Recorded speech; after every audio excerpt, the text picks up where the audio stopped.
I'm sorry, but for me, Elden Ring Night Rain is a hard pass. Now, before this video gets downvoted all the way down to the deep root depths, I want to first preface that, like most, I've been a From Software fan from the beginning. Maybe not as early as Armored Core days, but before Dark Souls genre was even labeled a genre, right? I'm talking about back to 2009 with their release of Demon Souls. So yeah, I know I'm fucking old. That's besides the point. Nor is this video intended to, like, deter people from playing the game if they really want to. You know, I value that Night Rain is a departure from their Dark Souls solo, you know, Elden Ring formula.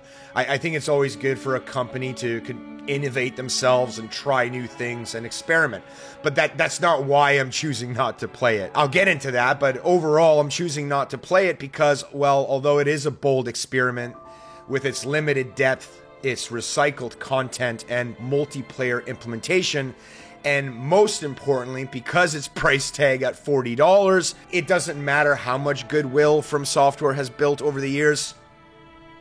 It's just not enough for me to buy it. So for those that have been living in the lands between, Night Rain is a condensed version of Elden Ring's combat in like a co-op roguelike format.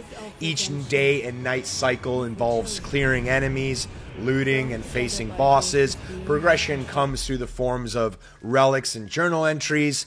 The loop is heavily time-based, and scaling and balance is entirely focused on the co-op experience. So essentially it's a co-op survival, right? Night Rain is designed for 3-player teams, but you can play it solo, although not duo. Players can collaborate and survive a 3-day and night cycle in a procedurally generated version of Limgrave, now called Limveld. Each game day is divided into a day and night phase. During the day, players explore, gather resources, and level up.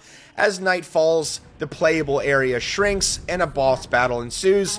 Failing to defeat the boss results in a retreat to the base or the hidden round table, where players can regroup and prepare for the next attempt. The game retains Elden Ring's signature combat systems, emphasizing strategic, melee, and ranged combat. Players can choose from various classes, each with unique abilities that encourage teamwork and tactical planning. Upon death, players lose a level and drop their runes, which can be recovered unless another enemy picks them up. If all team members fall during the night encounter, the mission ends in defeat. This is repeated for 3 days and 3 nights. Each cycle brings harder enemies and more complex survival challenges. Success means lasting all 3 nights and defeating the final boss, right? This loop mixes exploration, resource management, cooperative combat, and a roguelike risk-reward mechanic. As you can see, the core gameplay loop sounds fun. It sounds like a unique approach to the Dark Souls formula. And anyone that remotely enjoys more of a co-op experience or roguelike systems and is a huge diehard fan of From Software games, sure, right? Play it. But there are too many criticisms, I guess you could say it, I don't know, feedback, or there's too many limitations in the game at this moment, at the way it currently is, that just doesn't warrant me spending $40 fucking. I mean, to me, this isn't even an expansion or a DLC. To me, this feels more like a mod. To me, the first thing that stands out is that there's limited randomization, and for a roguelike core gameplay loop, I think that is a huge miss. The runs just feel repetitive, and this could be due to a lack of variation in the layout. It is just same map, the enemy placements, and objectives. And over time, and not even over time, people are doing this right now, players just end up optimizing the best route. This, of course, reduces replayability and takes away from the spontaneity that I think is the core essence of most roguelike systems. So, in essence, like when you compare it to other roguelikes, right, like Hades, for an example, that it is just too predictable. It just has minimal variation. So this limited randomization and variation replayability just doesn't warrant the $40. So in regards to the build diversity and meta progression, right, they've introduced relics and upgrades, and I just feel like they're completely underwhelming. You know, most of these relics and upgrades, they offer minor stat boosts, and they don't offer these like game-changing effects, which I think would add a lot more randomization to the core gameplay loop. Now, there are a few relics that do offer playstyles and encourage, creative builds, but they're simply far and few between. Overall, despite like the hints of a roguelike progression system, it just feels underwhelming and underdeveloped. When you kill a night boss, right, you get a reward, and to me it's supposed to be meant as this powerful and exciting accomplishment, but most of them are just generic stat increases. Furthermore, most of these reward choices become irrelevant to your build because you'll get a spell casting buff when you're a melee character. It just lacks the like roguelike magic of having adaptive builds and meaningful decisions. So, of course, no surprise, it's an Elden Ring game.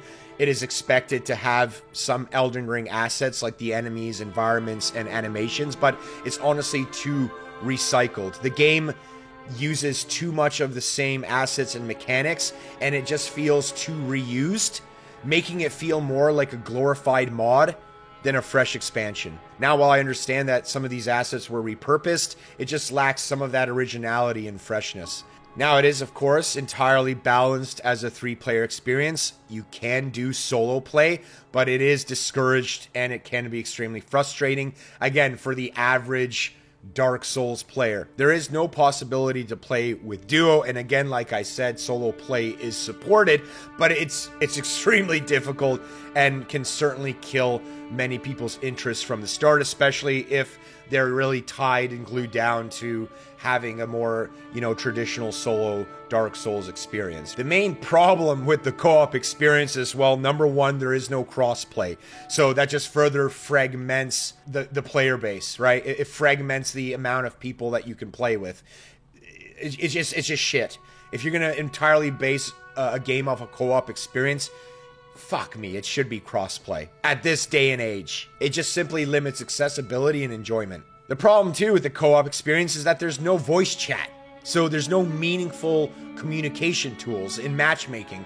And when you play with randoms, it can be extremely frustrating. And this is just primarily due to the fact that you're unable to communicate. Now, although this is not a criticism for me, again, I value experimentation.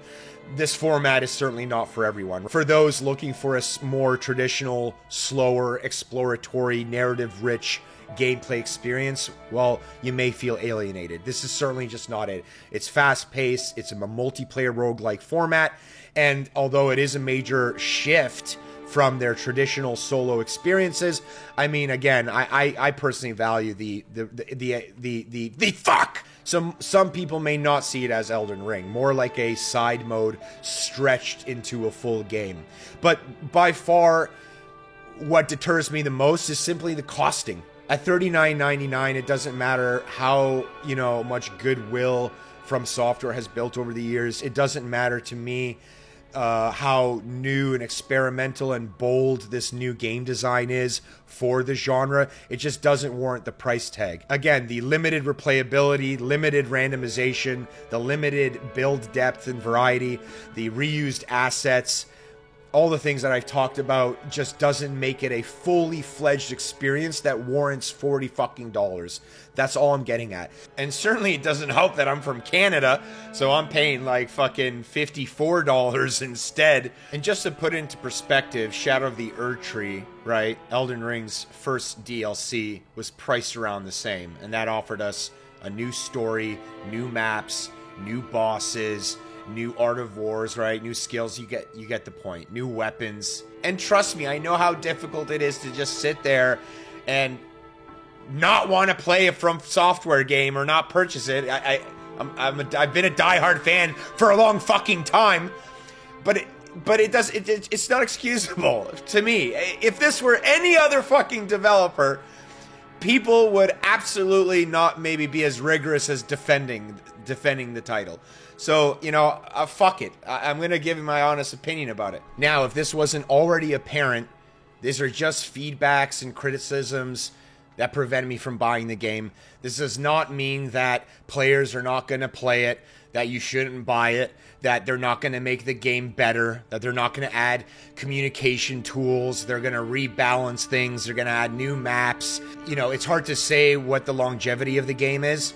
It's just, for me, it's just a pass. That's all it is to it. So I can 100% see that those who actually have more than one friend, that this could be an enjoyable experience.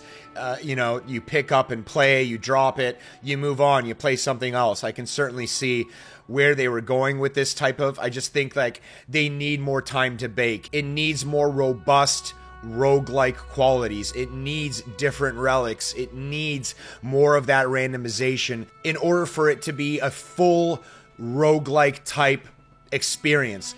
It's just not there yet, and it's certainly not enough to spend $40 on it, in my humble opinion, at least for now. And I do understand the appeal, and I wish nothing best for the game, and I'm sure they're going to add reiterations, new relics, and new maps, and new bosses, and I think its future is relatively bright, and it certainly has a place. Night Rain certainly has a place. It's just not the experience I was hoping for or that I was looking for.